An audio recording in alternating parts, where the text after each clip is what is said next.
하나님 말씀 같이 나누겠습니다. 누가복음 10장 41절에서 아니죠, 죄송합니다. 38절에서 42절입니다.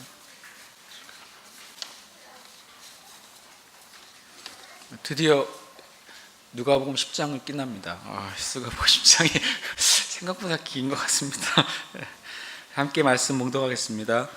그들이 길 갈 때 예수께서 한 마을에 들어가심에 마르다라 이름하는 한 여자가 자기 집으로 영접하더라. 그에게 마리아라는 동생이 있어 주의 발치에 앉아 그의 말씀을 듣더니 마르다는 준비하는 일이 많아 마음이 분주한지라. 예수께 나아와 이르되 주여, 내 동생이 나 혼자 일하게 두는 것을 생각하지 아니하시나이까. 그를 명하사 나를 도와주라 하소서. 주께서 대답하여 이르시되 마르다야 마르다야, 네가 많은 일로 염려하고 근심하나 몇 가지만 하든지 혹은 한 가지만이라도 족하니라. 마리아는 이 좋은 편을 택하였으니 빼앗기지 아니하리라 하시니라. 아멘. 할렐루야. 아멘. 우리 신앙생활 가운데 제일 불쌍하고 안쓰러운 신앙생활이 뭔지 아세요? 그것은 뭐냐면 다른 사람에게 보이려고 하는 모든 신앙의 행위들은 제일 불쌍하고 안쓰러운 거예요. 그러니까 표면적으로는 아무리 훌륭한 신앙적인 삶과 행위를 할지라도 그 마음 안에 다른 사람에게 칭찬받기 위해서, 때로는 반대로 다른 사람들에게 책망받지 않으려고 하는 동기의 모든 신앙적인 것은 실은 어떻게 보면 되게 안쓰러운 일입니다. 우리가 어떤 행동을 할 때 하나님께서 나를 어떻게 보실까라는 그런 동기에서 하지 못하고 다른 사람이 나를 어떻게 볼까, 이것은 인정해 주기를 바라는 마음도 있지만 다른 사람이 내가 이것 때문에 나의 영적인 것이나 신앙이나 그것을 낮게 볼까 봐 그런 동기에서 하는 모든 신앙적인 것은 실은 알고 보면 제가 보기엔 되게 안타까운 것 같아요. 저는 그렇게 많이 살아왔기 때문에 제가 그걸 잘 알아요. 예를 들어서 이런 거예요. 제가 어렸을 때 중고등부 학생회 회장을 했었어요. 그래서 회장이기 때문에 저는 새벽 예배를 나갔어요. 다른 이유가 아니라 회장이라는 이유 하나 때문에 새벽 예배를 나갔고, 더 웃긴 거는요, 새벽 예배가 끝나고 개인 기도를 하잖아요. 내가 회장이라는 이유 때문에 제일 늦게까지 버텼어요. 기도하다가 살짝 돌아봐서 누가 한 말이 나. 진짜로 제가 저를 돌아보면 오히려 어린 시절에 굉장히 제가 종교적인 왜 그렇게 그게 저한테 이렇게 자리 잡았는지 이유를 잘 모르겠지만 굉장히 종교적인 것에 제가 완전히 세팅이 돼 있었습니다. 그게 제가 그걸 꽤 오랫동안 그렇게 살아왔기 때문에 제가 이런 말을 저한테 쓸 수 있는 거예요. 이렇게 하나님 앞에서 보이고자 하는 신앙생활이 아닌 것은 안타깝다는 거죠. 제가 저의 과거를 가끔 제가 기도할 때 주님이 저의 모습을 이렇게 깨닫게 해주시고 다시 한번 조명해 주실 때마다 마치 내가 누군가를 안타깝게 보는 시선을 제가 보게 되더라고요. 그래서 이런 태도는 실은 성경은 오히려 이것을 외식이라고 말을 해요. 이게 바로 외식이다. 다른 사람에게 인정받기 위해서 하는 신앙적인 행위나 반대로 다른 사람에게 책잡히지 않기 위해서 하는 신앙의 행위는 다 외식이에요. 이것은 우리 자신에게도 유익이 안 되고 하나님께서 받으시는 신앙의 삶도 아니에요. 마귀는 때로는 이런 신앙도 신앙의 일부분이라고 이렇게 착각하게 만들어요. 그러나 그것은 신앙이 일부분이 아닙니다. 그래서 적당히 다른 형제 자매들의 시선에 좋게 보이기 위해서 나의 신앙을 포장하는 것입니다. 그래서 우리가 제 이 얘기를 갑자기 왜 하냐면, 어제 이제 우리 목자님들하고 같이 기도회를 할 때 월, 화, 목, 금 이제 가정교회에서 섬겨서 영광 예배를 드리는 걸 서로 나누면서 서로 한 번씩 나누고 점검하는 시간을 가졌는데, 그때 제가 그런 생각을 했어요. 우리가 이 가정교회 FC로 모이게 하신 이유 중에 하나가 이런 부분을 깨트리시기 위한 주님의 좋은 전략이라는 생각도 갖게 됐어요. 왜냐하면 우리에게 있는 이 외식적인 모습들이 자연스럽게 드러나는 게 가정교회예요. 그래서 그게 나쁘다는 게 아니라 그것을 서로 깨지는 시간이라는 것을 제가 깨달았어요. 그래서 우리가, 여러분과 제가 하나님 앞에 우리의 마음을 다 털어놓게 되잖아요. 그러면은 우리가 우리 자신을 처지를 인정받기 위해서나 또는 자신의 그 처지를 사람들에게 다 알리지 않아도 우리 가정교회 모임 가운데 아주 심플하지만 아주 진솔하게 우리의 삶을 나눌 수 있게 돼요. 그래서 우리가 이 가정교회로 모일 때마다 그렇게 하게 되면 우리가 형제자매들을 가르치지 않으면서도 가르칠 수 있게 되고, 때로는 내가 다른 사람들에게 교훈하지 않으면서도 또 교훈하게 되고, 그리고 다른 사람들에게 나를 드러내지 않고서도 진정한 형제자매의 존중과 인정을 받게 되는 것 같아요. 이게 제가 왜 중요하다고 느꼈냐면, 우리가 하나님만 의식하고 어떻게 살아요 그러잖아요. 그런데 오히려 우리가 형제자매들 앞에서 자유롭게 되잖아요. 그러면 하나님 앞에서 자유롭게 돼요. 그래서 제가 어제 그 영광 예배에 대해서 서로 이제 나누어 주시고, 또 제가 기도하면서 이 가정교회를 우리가 주님 앞에 모이면서 서로를 나눌 때 또 한 가지 주님께서 우리 안에 있는 어떤 외식과 종교의 틀들을 깨주시고 계시다고 제가 느꼈어요. 그래서 그냥 여러분에게 격려하고 싶어요. 저 안에도 되게 많은 자유로움이 풀어지기도 했지만 제 안에도 하나님이 보시기에 안타까워하는 그 외식과 종교의 부분이 아마도 남아있을 것 같아요. 그래서 주님이 계속 깨트려 주시고 계속 저에게 말씀해 주시고, 그래서 하나님의 그 몸 안에, 예수님 몸 안에 우리가 같이 있다는 게 굉장히 감사하다는 생각을 제가 갖게 돼요. 특히 이 대한민국과 또 교회 우리 아픈 상황을 우리가 보면서, 대한민국의 문제는 실은 교회의 문제입니다. 그렇죠?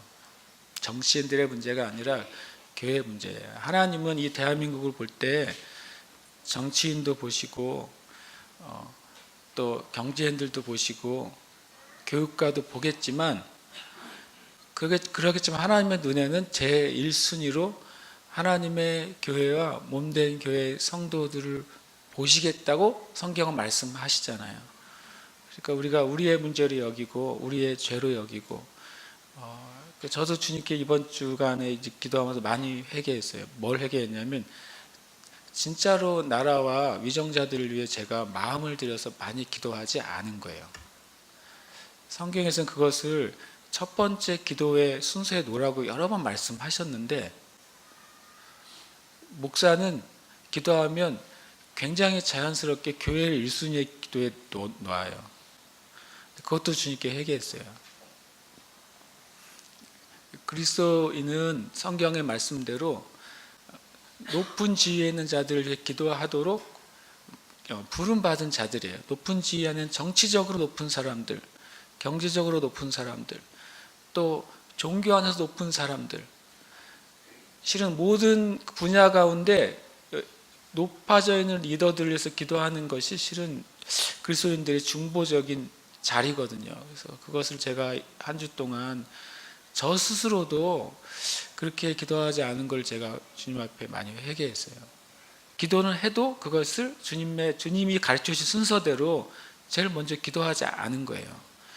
여러분도 주님께 기도하실 때 주님이 계속 우리에게 두드리시는 게 아닌가, 이 땅의 교회와 몸된 교회와 성도들에게 두드리시는 것 같아요. 너희들이 기도하기를 원한다.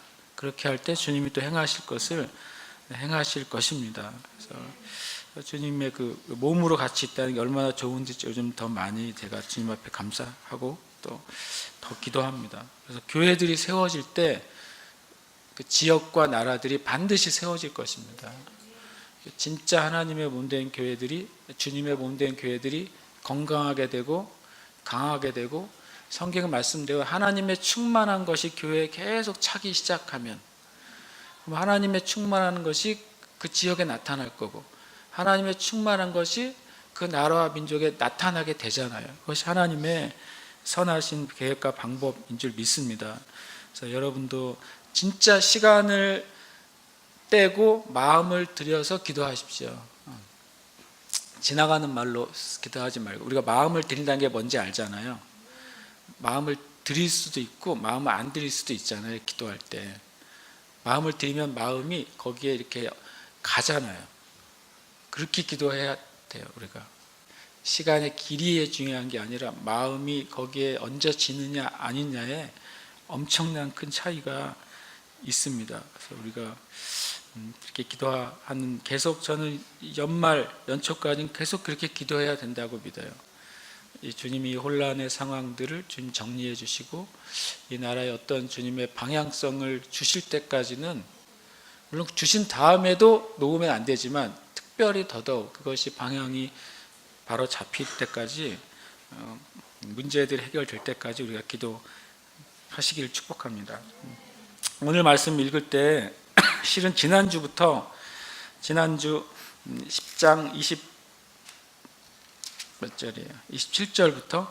25절부터 말씀 읽을 때 제 머릿속에 딱 떠오른 성경 구절이 딱 하나 있었는데 그것이 호세아 6장 6절이었어요.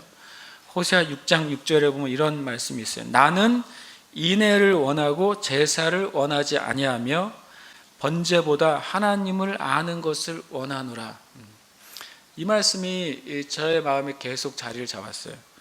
주님이 제사보다 나는 인애, 여긴 구약엔 인애라고 되어 있지만 성경에는 멀시에서 자비라고 되어 있고 오늘 말씀해 보면 예수님께서 지난주 말씀은 사마리아인이 뭘 행했다고 그러죠? 자비를 행한 자라고 말해요. 너희도 그 사마리아인처럼 가서 자비를 행하라 그러죠. 근데 오늘은 뭐냐면 주님이 그 다음에 호세아 6장 6절에 번제를 드리는 것보다 하나님을 아는 것을 원한다라고 말씀했어요. 예수님의 원하심, 예수님이 이 세대와 그리스도인들 향해 원하심, 또 교회를 향한 원하심 두 가지라고 호세아서 6장 6절은 말하는 하나는 진정한 자비예요. 그 다음에 두 번째로는 진짜 하나님을 아는 지식을 갖게 되는 거예요. 왜냐하면 영어에는 knowledge라고 되어 있어요. 지식이요. 하나님에 대한 지식. 하나님의 뜻이 무엇인지를 아는 지식. 하나님의 목적이 무엇인지를 아는 지식. 하나님의 그 동기가 무엇인지, 하나님의 계획이 무엇인지를 아는 지식을 너희가 갖게 되는 것을 내가 원한다 그래요. 그 두 가지잖아요. 자비와 하나님 아는 지식이에요. 근데 지난주 말씀은 25절부터 37절까지는 첫 번째 주님의 파트 자비에 대해서 말씀하세요. 근데 오늘은 주님이 하나님을 아는 지식에 대해서 말씀을 하세요. 그래서 이 누가복음 10장 후반부를 읽을 때 계속 이 말씀이 제 속에 계속 있었어요. 이 자비와 하나님을 아는 지식 가운데 우리가 바로 있을 때 하나님이 원하시는 간에 있을 수 있다는 것입니다. 예수님 38절에 보시면 그들이 길을 갈 때 예수께서 한 마을에 들어가심에 마르다라 이름하는 한 여자가 자기 집으로 영접하더라라고 말씀하세요. 여기서 보면은 마르다라 이름하는 한 여자가 자기 집으로 영접했다고 그랬잖아요. 그래서 성경에 여인과 자기 집 연결되는 건 뭐냐면 아마 남편의 존재가 나오지 않고 마르다가 직접 나온 것으로 봤을 때 계속 뒤에도 마르다나 마리아나 나사로가 나올 때마다 이 마르다의 남편은 언급이 안 돼요. 그래서 대부분 학자들이 과부였을 가능성이 있다고 봅니다.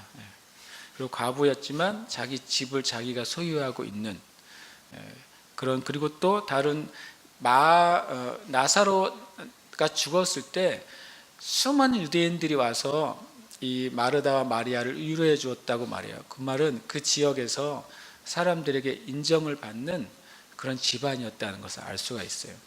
그러니까 어떻게 보면 유대인의 기준으로 볼 때도 어떤 명문 집안이죠.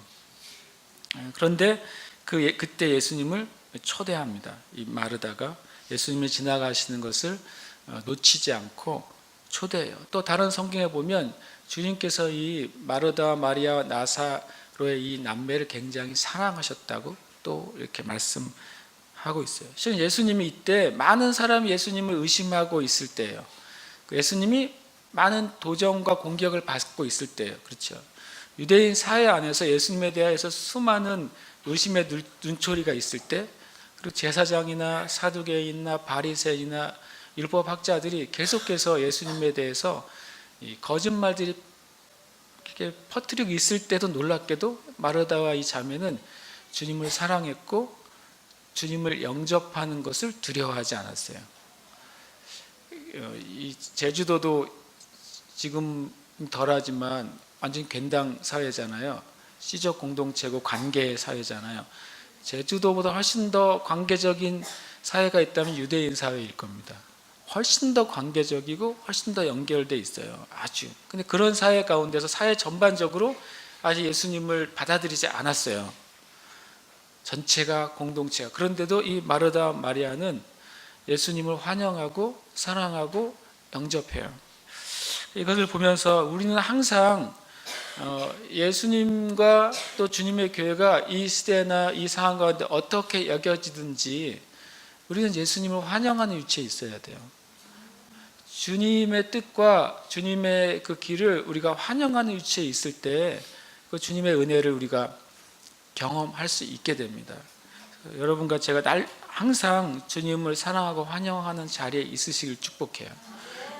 우리 입으로 그냥 주님을 환영합니다라고 고백해야 돼요. 요한복음 1장 12절에 영접하는 자, 곧 그 이름을 믿는 자들이라고 표현하잖아요. 영접이 뭐예요? 이거 웰컴이에요. 예수님을 환영한다는 거예요. 우리의 모든 삶 가운데 예수님을 환영할 때마다 뭐가 따라오는 줄 아세요? 그 말씀의 맨 뒤에 뭐가 돼 있어요? 하나님의 자녀가 되는 권세가 주어졌다 그래요. 물론 구원받을 때 우리가 예수님을 처음 환영하죠. 내 심령에 예수님을 나의 구주로서 내 삶의 주인으로서 처음 환영을 하죠. 그러나 실은 한 번으로 끝나는 것이 아니라 내 모든 일상 가운데 예수님을 우리는 환영해 드려야 돼요. 나의 문제가 있을 때도 주님 문제 자리에 주님이 좀 와주세요 라고 말해야 돼요. 이 복음서에 보면 끊임없이 문제가 있는 사람들이 주님을 초대하잖아요. 와주세요. 와달라고 초대하고, 자기가 회개한 다음에도 자기 집에 와달라고 초대하잖아요. 삭개오가 주님이 내가 너희 집에 유하겠다 하는 순간 예수님과 함께 있는 모든 무리들을 초대하잖아요. 레위 마태도 예수님께서 나를 따르라고 했을 때 주님을 따르겠다고 고백하는 순간 예수님과 모든 무리들을 또 초대하잖아요. 병든 사람들도 주님을 초대했고, 귀신 들린 사람도 주님께서 주님을 영접했어요. 그리고 구원받은 사람도 주님을 초대했어요. 그래서 우리가 주님을 초대할 때 주님께 속한 것을 우리가 받아들이는 거예요.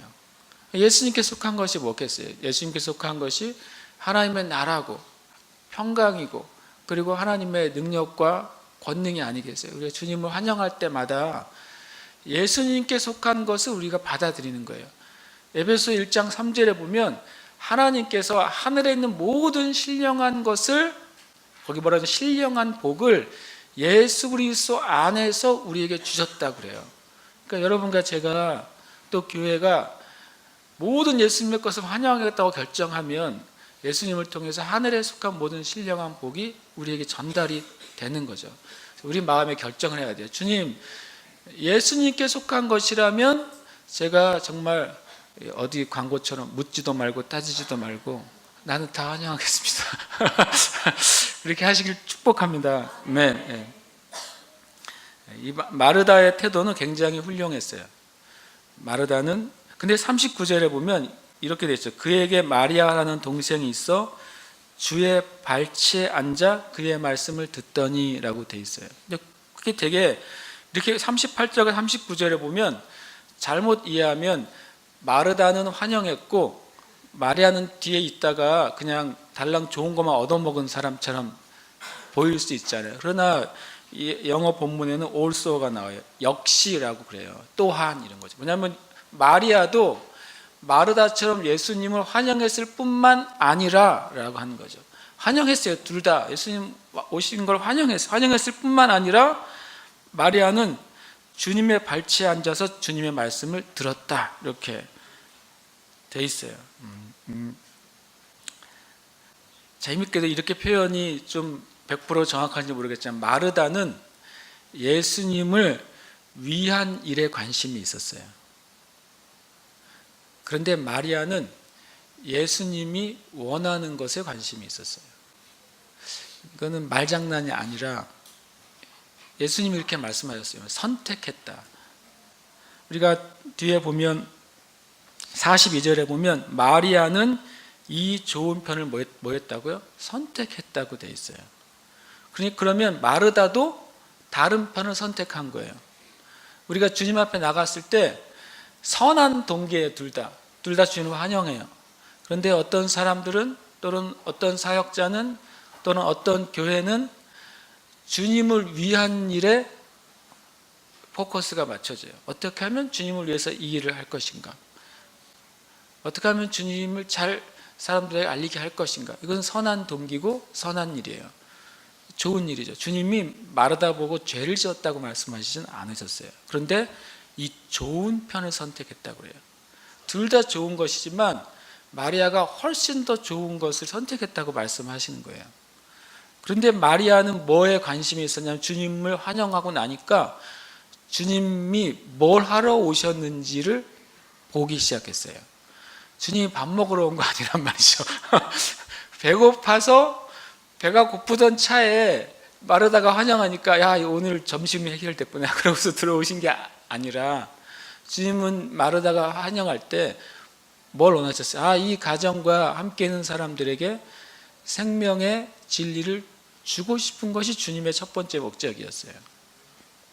그래서 마리아는 그거를 먼저 알아봤다고요.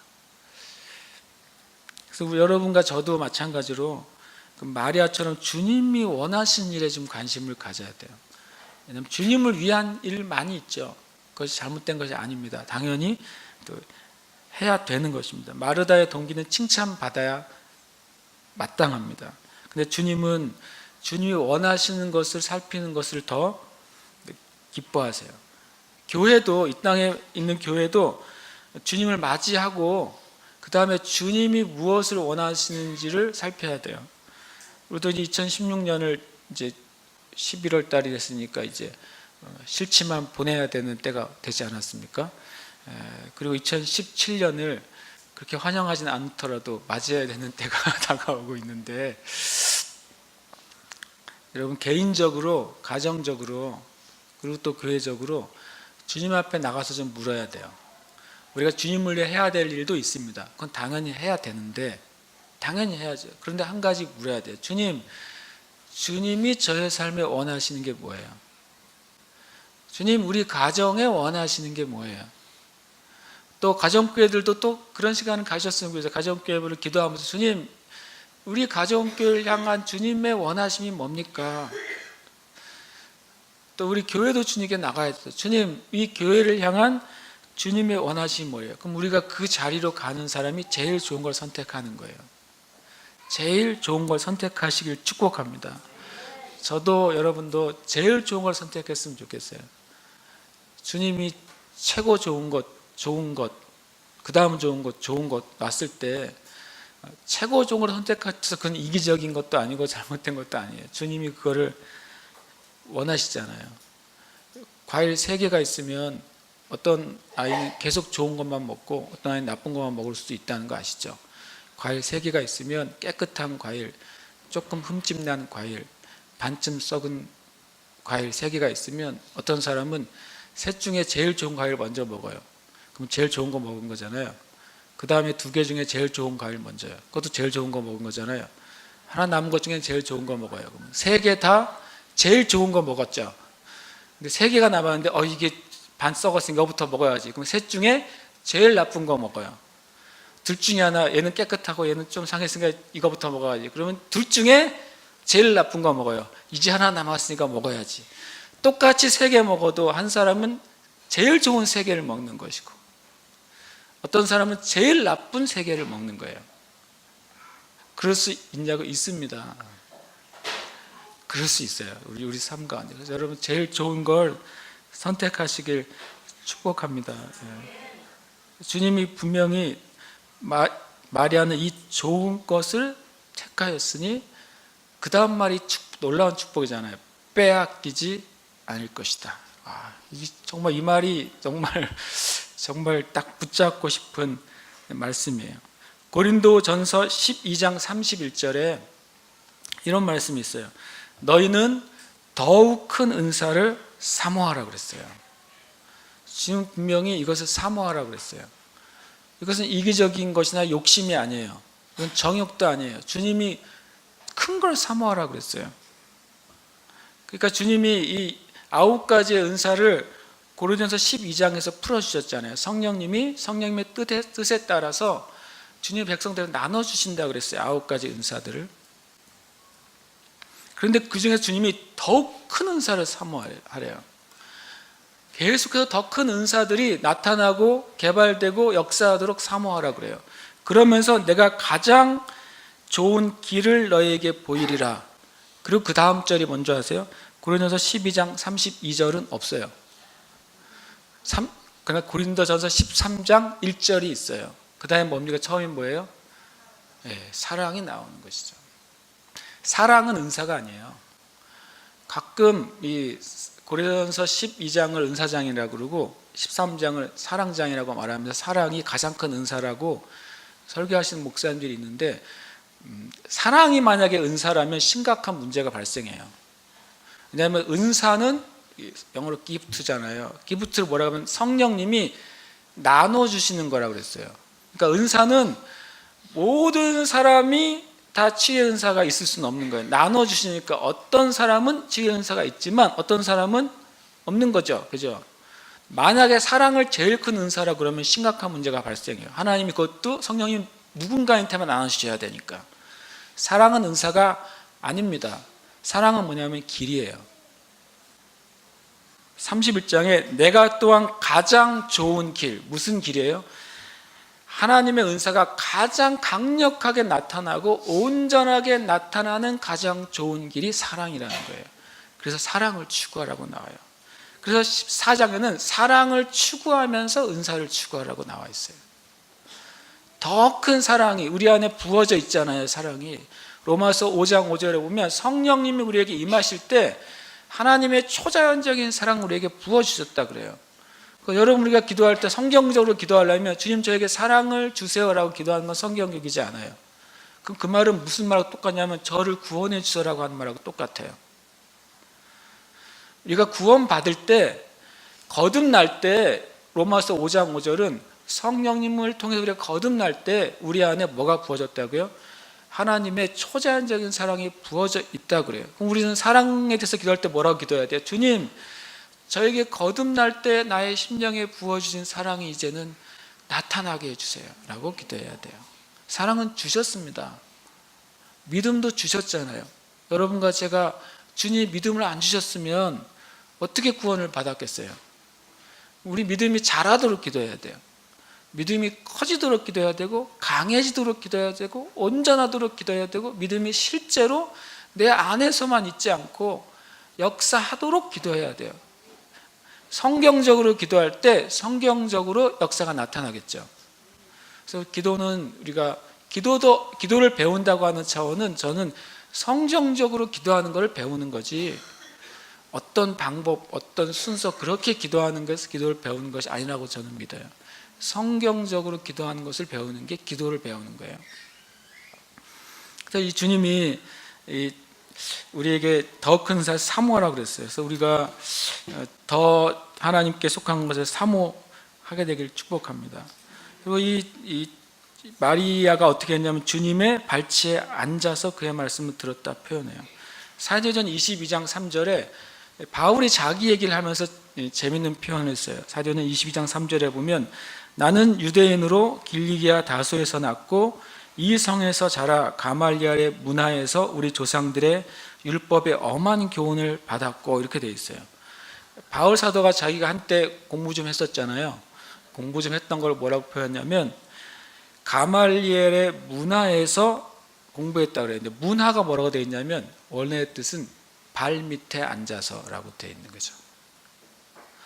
그러니까 이 마리아의 태도, 주님의 발치에 앉아서 그의 말씀을 듣던 이 태도는 뭐냐면 마치 바울 사도가 그 위대한 랍비였던 당시에 유대인의 3대 랍 중에 한 명이 또 가말리엘이에요. 실제 역사 가운데 그 발치에 앉아서 그 말씀을 듣고 배우는 것을 똑같이 표현하고 있는 거예요. 그 말씀을 받는 그 마리아의 태도, 마치 바울 사도가 가말리엘의 문화에서 수년간 말씀을 율법을 배우면서 자라났던 것처럼 이 실은 마리아가 그 태도로 주님 앞에 가요. 말씀 앞에 가는 태도를 보여줘요. 발 앞에 앉았다고 하는 것은 순종을 의미해요. 순종을 의미하고 또 겸손함을 의미해요. 그리고 또 실은 온 마음을 드리는 태도를 의미해요. 그리고 또 우리에 있는 어떤 것들을 내려놓는 것을 의미해요. 마리아가 몰랐겠습니까? 이제 예수님이 마르다가 언니 마르다가 예수님을 영접하기로 했을 때 마리아가 몰랐겠어요? 예수님 영접하기 위해서 뭐가 필요한지, 음식을 준비하는 게 어떤 것인지 몰랐겠습니까? 그런데 마리아가 주님이 무엇을 원하시는지를 봤을 때 주저없이 그 자리로 간 거예요. 이것은 참 너무나도 중요하죠. 여러분과 제가 말씀을 받는 태도가 너무 중요하다고 저는 믿어요. 제가 지금 설교를 하지만 실은 알고 보면 저도 주님의 말씀 앞에 있는 것 아니겠습니까? 제가 마치 예수님인 것처럼 말할 수는 없잖아요. 그럼 엄청난 착각인 거죠. 마치 제가 여러분에게 말씀을 나눠주는 것처럼 착각한다면 그건 설교자의 최고의 착각인 것 같아요. 그건 착각이죠. 저도 말씀을 전하지만 저도 주의 말씀을 받는 것이고 여러분도 주의 말씀을 받는 것이잖아요. 그래서 우리가 둘 다 주님의 그 발 앞에 앉아 있는 태도가 돼야 돼요. 제가 어느 책을 읽다 거기에 이 문장이 너무너무 멋있어서 이렇게 제가 그대로 적어봤어요. 뭐라고 하면 이렇게 되어 있어요. 우리는 주님의 발 앞에 앉든지 주님의 발등상이 되든지 해야 된다. 이렇게 되어 있어요. 그래서 그 말이 제게 되게 강하게 느껴졌어요. 무슨 말이냐면 우리는 이 땅에서의 삶이 두 종류의 태도가 되어야 된다는 거예요. 뭐냐면 주님께 받기 위해서 주님 앞에 겸손하게 나가든지, 또 하나는 뭐냐면 발등상은 뭡니까? 주님이 발을 얹는 상이잖아요. 성경에서 발등상은 하나님이 이 땅에 임재하시는 것을 의미해요. 주님이 역사하시도록 우리 스스로가 주님이 내에 임하시는 통로가 되든지 둘 중에 하나가 돼야 된다는 거예요. 우리가 지난주에 본 것처럼 그 율법 교사처럼 주님 앞에 교만하게 뻣뻣이 서가지고 서서 주님을 시험하고 질문하는 자가 아니라 주님 앞 배우기 위해서 앉든지 아니면 주님의 권능과 주님의 임재와 주님의 능력이 나타나는 통로가 되기 위해서 우리 자신을 낮추든지 이렇게 해야 될 줄 믿습니다. 저희 선생님 중에 한 분이 여자분이 계신데 캐더린 쿨만이라고 돌아가신 지 좀 수십 년 되셨어요. 근데 그분의 글 중에 제가 굉장히 은혜롭게 읽은 부분 뭐냐면 그분이 전 세계를 다니면서 많은 치유 집회들을 했단 말이죠. 근데 그분이 그 할 때마다 주님 앞에 단에 올라갈 때마다 기도한다는 거예요. 주님, 내가 성령님께 저의 모든 생각을 다 드립니다. 성령님께 나의 모든 권리를 포기합니다. 성령님이 하라는 것에 제가 완전히 복종하겠습니다. 이 기도를 그 단에 올라갈 때마다 한다는 거예요. 그러고 나면 완전한 자유 가운데 자기가 갈 수 있다는 거죠. 꼭 앞에 서서 말씀을 전하는 사람이나 사역자만 그런 태도를 가져야 되겠습니까? 아니죠. 우리 모두가 무슨 일을 하든지 그 성령님께 양도해야 돼요. 이렇게 표현했어요. 캐더린 쿨만 선생님이 자기의 영혼과 삶을 성령님께 완전히 권리를 양도하고 맡겨드리는 사람을 통해 성령님이 역사하신다는 거예요. 그건 정말 진리죠.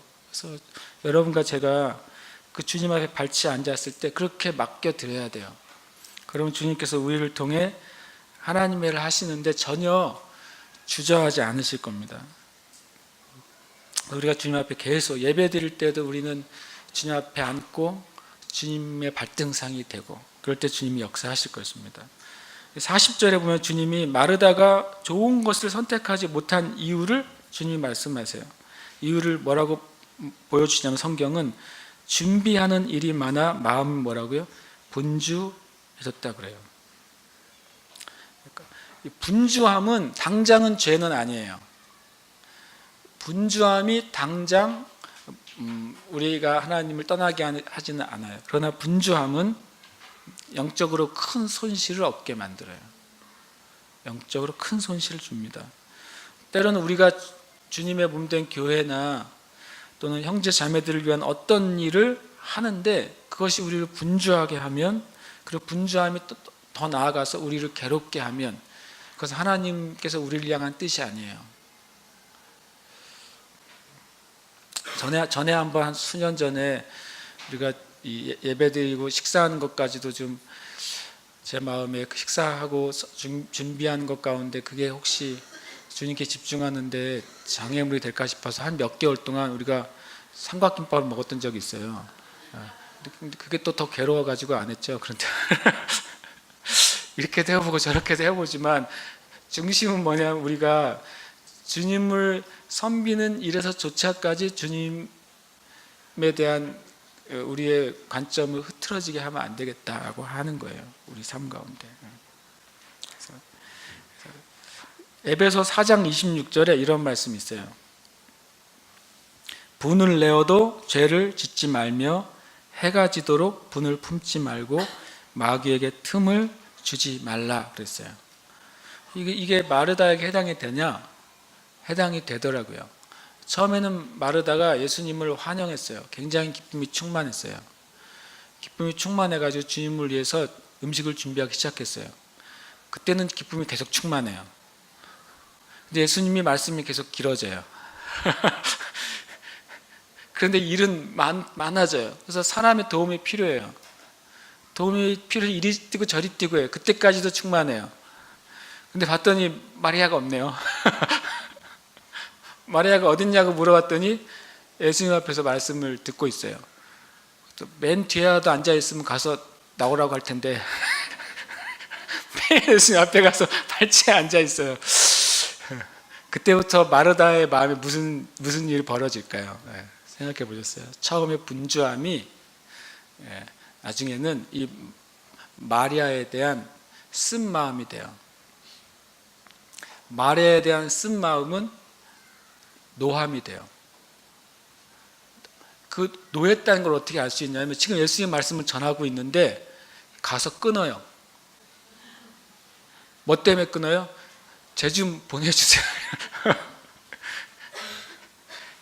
그러니까 제가 과장되게 생각한 게 아니라 이 작은 분주함이요, 나중에는 어디로 가냐면 분주함이 마리아에 대한 서운함으로 가고, 그것이 어디까지 가냐면 주님에 대한 어떤 요구를 하는 단계까지 가요.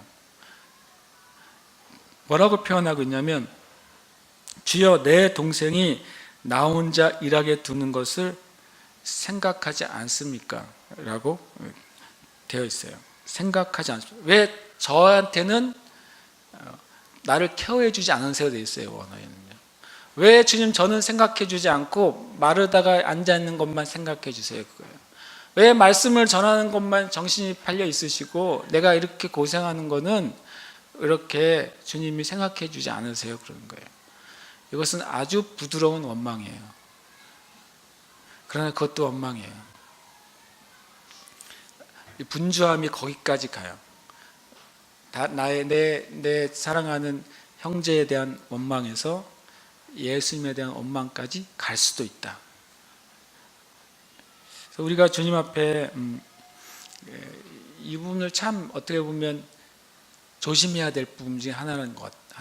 특히 주님을 같이 섬길 때, 주님의 몸된 교회 선교자님들이 같이 주님을 섬길 때 이 부분에서 우리가 성숙해질수록 교회가 건강해질 거라고 저는 생각해요. 그래서 우리가 조심해야 될 게 바로 이거예요. 선한 것이 내 선한 뜻이 주님의 원하심과 일치하지 않을 때 우리가 때로는 주님을 원망하는 곳까지도 갈 수 있어요. 왜 나는 주님을 위해 일하는데 주님 나를 돌봐주지 않으세요? 그거예요. 참 실은 좀 안타까운 거죠. 제가 성경에서 말씀하실 때. 그래서 주님이 41절에 것을 드러내세요. 뭐라고 말씀하시면 대답하여 이르시되 마르다야 마르다라 마르다야 그래요. 2번 부르세요, 주님이. 이것은 주님 안에 마르다를 향한 사랑과 그 안타까움을 가지고 부르시는 거예요. 책망은 책망인데 사랑의 책망이에요. 주님이 우리에게 말씀하실 때 우리가 그것에 귀를 기울여야 돼요. 말씀으로 말씀하실 때 귀를 기울여야 돼요. 주님 말씀으로 말씀하실 때 우리가 귀를 기울이지 못하면 사건으로 말씀하세요. 저는 그런 경우 많아요. 내가 주님의 뜻을 잘 분별을 못하고 내 맘대로 지 맘대로 갈 때 주님이 상황을 허락해 주세요. 그럼 제가 내가 이걸 놓쳤구나라는 걸 알아요. 주님 나를 혼내신다는 게 아니라 벌을 주시는 게 아니라 주님의 말씀을 내가 못 알아들으니까 이제 상황을 통해서 주님이 알아듣게 하세요. 그때 우리가 돌이켜야 돼요. 그때 우리가 주님 앞에 돌아와야 돼요. 마치 저는 누가복음 10장 43절이 없잖아요. 꼭 무슨 생각이 났는지 아세요? 요나서 같은 거예요. 요나서 아시죠? 주님께 책망을 받아요. 요나가. 요나도 주님께 자기 말 할 말 다 하잖아요. 주님이 결정적인 말을 딱 하신 다음에 없어요. 점점점. 자, 이런 두 가지 생각을 했어요. 주님이 마르다를 더 부끄럽게 하지 않으시려고 하시나 보다. 이런 생각을 했지만 주님이 마르다라 네가 많은 일로 염려하고 근심하나 몇 가지만 하든지 혹은 한 가지만이라도 족하다 그랬어요. 주님의 부드러운 책망은 2가지예요. 하나는 염려와 근심을 불러올 정도의 분주함이에요. 제가 되게 많이 듣는 인사 중에 하나가 뭐냐면 목사님 바쁘시죠? 이 말이에요. 그럼 제가 100번 들으면 100번 하는 대답이 뭔지 아세요? 저 안 바빠요 그래요. 분주함을 거절합니다. 그러니까 일을 우리가 많이 할 수 있는 것과 분주한 건 다른 거예요. 여러분 지금보다 더 많이 여러분의 삶에 더 많은 일이 부어지길 축복합니다. 사업하시는 분들은 10배, 100배 일이 많아지길 축복해요. 그런데 분주함을 거절하시길 축복해요. 그럴 수 있느냐고요? 성경은 그럴 수 있다고 말씀하세요. 왜냐하면 주님이 모델이잖아요. 주님은 아침부터 저녁까지 밥 먹을 시간도 없으셨다 그래요. 그러나 주님이 그것 때문에 이제 오늘 못하겠다 이렇게 말씀한 적이 없다고 말씀하세요. 성경은 그러잖아요. 우리도 주님처럼 할 수 있습니다. 아멘. 우리는 그렇게 주님을 쫓아갈 수 있어요. 그래서 이것이 주님의 첫 번째 책망이었고, 2번째 책망은요, 진짜 좋은 일을 구별하지 못한 것에 대한 부드러운 책망이셨어요. 진짜 좋은 일, 가장 좋은 일. 제가 이 말씀을 읽다가 제일 충격받은 구절이 42절이에요. 혹은 한 가지만. 이게 영어로 뭐로 되어 있을까요? 원띵이에요. 구약에 원띵이 나와요. 시편 27편에 원띵이 나와요. 그런데 누가복음 10장에 원띵이 나와요. 실제로 제가 굉장히 마치 뭔가 빵 임하는 느낌이었어요. 정직하게. 둘 다 원띵이에요. 그런데 시편 27편 4절에 이렇게 되어 있어요. 내가 여호와께 바라는 한 가지 일, 곧 그것을 구하리니, 곧 내가 내 평생에 여호와의 집에 살면서 여호와의 아름다움을 바라보며 그의 성전에서 사모하는 그것이라. 다윗의 진정한 바람이에요. 근데 그냥 질문해 드릴게요. 다윗이 요 말 그대로 다윗의 삶의 성취가 됐습니까? 요 말 그대로는 안 됐어요. 그렇죠? 다윗의 심령 안에서는 됐죠. 주님을 늘 바라봤으니까요. 그러나 다윗이 실제로 주님의 성전에서 밤낮으로 살아본 적은 없죠. 그런데 신약에서 이것이 성취가 되더라고요. 신약에서 이 말 그대로 내가 내 평생에 여호와의 집에 살면서, 분명히 되어 있죠. 그리고 여호와의 아름다움을 바라보며 그의 성전에서 사모하는 그것이라. 신약에서 성취가 됐어요. 누구한테 성취가 됐는지 아세요? 안나라고 들어보셨어요? 안나? 84년 동안 성경 누가복음 1장을 보시면 나와요. 84년 동안 성전을 떠나지 아니하고, 처음으로 그 말이 나와요. 성전을 떠나지 않은 어떤 한 사람, 그리고 밤낮으로, 그렇게 되어 있어요.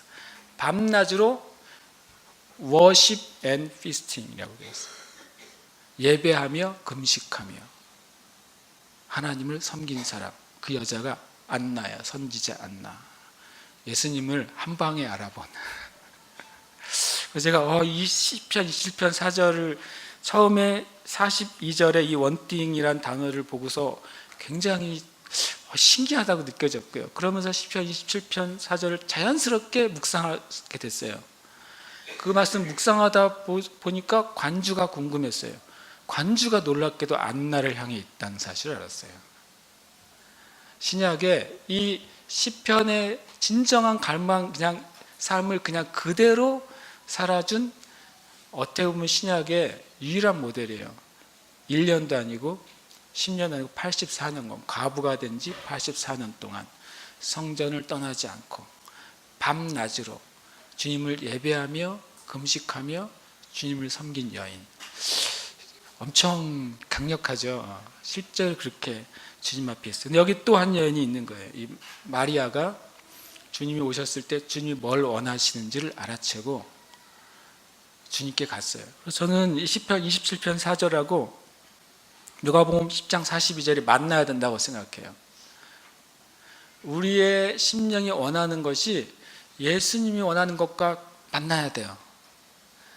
주님이 우리를 향해 원하는 것이 내가 원하는 것이 되면 같이 만날 거예요. 만나면 우리가 가장 좋은 것을 얻게 될 것입니다. 그리고 시편 27편을 그 27편 4절이 내가 여호와께 바라는 한 가지가 주님 앞에 머무는 거라고 말하잖아요. 그리고 그 뒤에 있는 말씀을 제가 다시 한번 주목하게 됐어요. 11절에 보면 이렇게 되어 있어요. 여호와여 주의 도를 내게 가르치시고, 이렇게 되어 있어요. 10편 27편 4절은 내가 평생에 원하는 것은 주님의 성전에 주님을 바라보는 건데, 그 이유가 뭐냐면 내가 평생에 주님의 성전에서 주님을 바라보며 주님을 향하고 있을 때 주님이 그 성전으로부터 주님의 도를 나에게 가르쳐 주시고 나를 주님 원수들로부터 이기게 해 주시옵소서. 이게 시편 24편의 원땡이더라고요.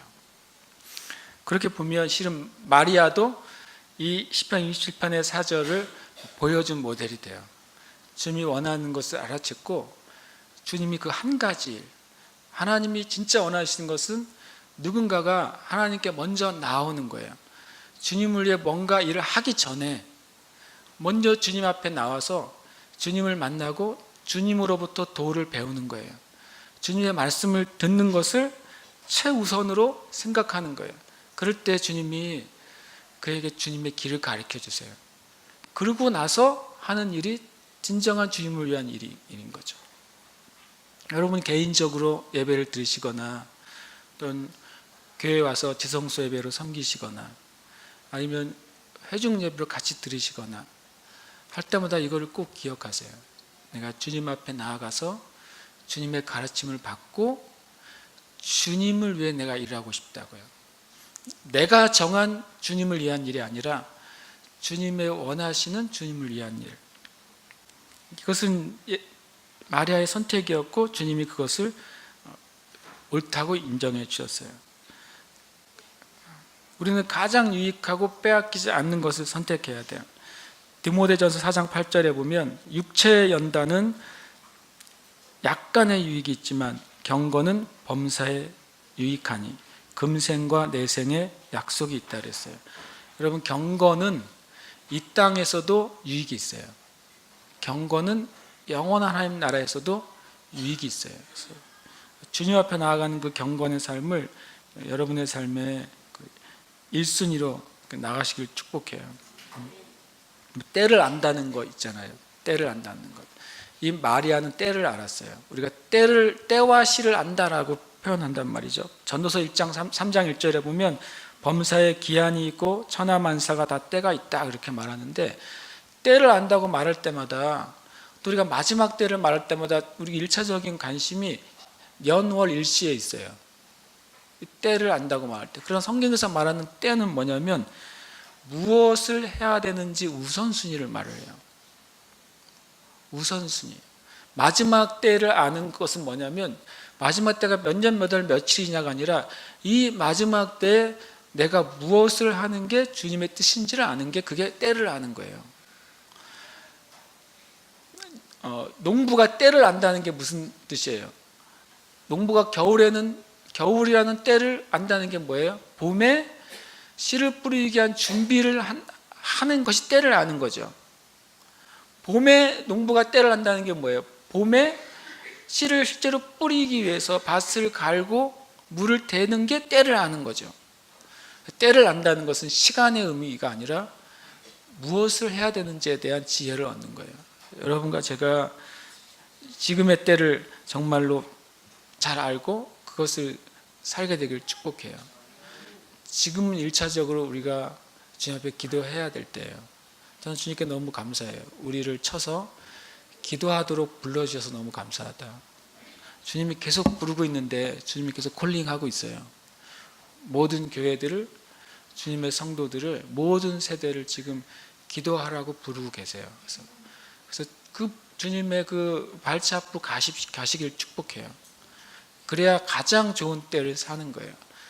주님의 발치에 앉아서 기도하고 말씀을 보시길 축복해요. 지난주에 월요일날 부산에 갔을 때 어떤 분이 기도해 드렸는데, 그분이 저를 위해서 축복의 말을 하나 주셨어요. 그래서 기도를 하다가 기도를 받는 셈이 됐는데 그 내용이 뭐였냐면, 어쨌든 그 주님이 두 날개를 보여주셨는데, 그 날개가 이사야서 40장에 보면 주를 여호와를 앙망하는 자는 독수리의 날개치며 올라감과 같을 것이다 라고 그랬잖아요. 그럼 날개는 두 날개잖아요. 말을 안 해도. 그래서 두 날개 훈련하는 거기는 대그룹과 소그룹이라고 그러잖아요. 그 제가 그게 또 맞는 말인데, 성경엔 대그룹 소그룹은 안 나오네 그랬어요. 속으로. 그런데 그분 얘기를 듣고 그게 맞을 수 있겠다는 생각도 했어요. 두 날개를 치며 올라가는데 주님이 보여주신 게 뭐였냐면, 두 날개는 어떻게 하면 하나님의 사람들이 독수리처럼 두 날개로 오를 수 있을까? 어떻게 하면 하나님의 교회가 두 날개로 오를 수 있을까? 그것을 저를 위해서 축복해 주면서 말했어요. 기도와 말씀이 아니겠느냐. 그리스도인이 주님께 날아오를 수 있는 두 날개는, 주님께 나갈 수 있는 날개는 기도와 말씀이 아니겠냐고 저한테 말해 줬는데, 저는 그게 이제 저한테 어떤 격려와 축복으로 제가 들렸어요. 우리가 지금 정말 필요한 것 같아요. 지금 날아올라야 돼요. 왜냐하면 세상에 날아오르는 자가 없으니까 지금 교회와 성도들 날아올라야 되는데, 이 마리아가 했던 것처럼 주님께 나가십시오. 그리고 주님의 말씀에 집중하세요. 실제로 말씀의 자리로 나가십시오. 실제로 말씀을 읽고 그 말씀으로부터 길을 찾으세요. 그게 제일 안전하고 최고의 길입니다. 아멘. 같이 지금 기도하십시다. 기도할 때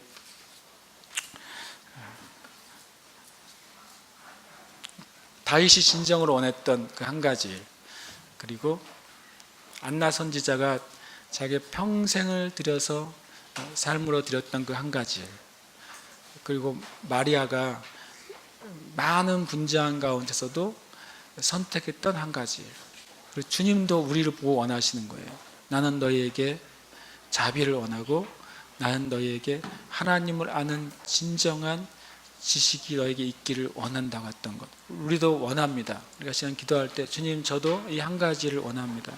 주님 앞에 항상 머물러 있길 원하고, 주님을 아는 진정한 진리의 지식, 생명의 지식, 영생의 지식 가운데 제가 있기를 원합니다. 지금 우리 가운데 그 길로 인도해 주시옵소서. 그리고 또 기도하실 때 제가 지금 그 한 가지의 길 가운데 제가 달려가겠습니다. 그 일을 위해 제가 주님 앞에 내 삶의 걸음을 옮기겠습니다 라고 우리가 함께 기도하겠습니다. 살아계신 주님.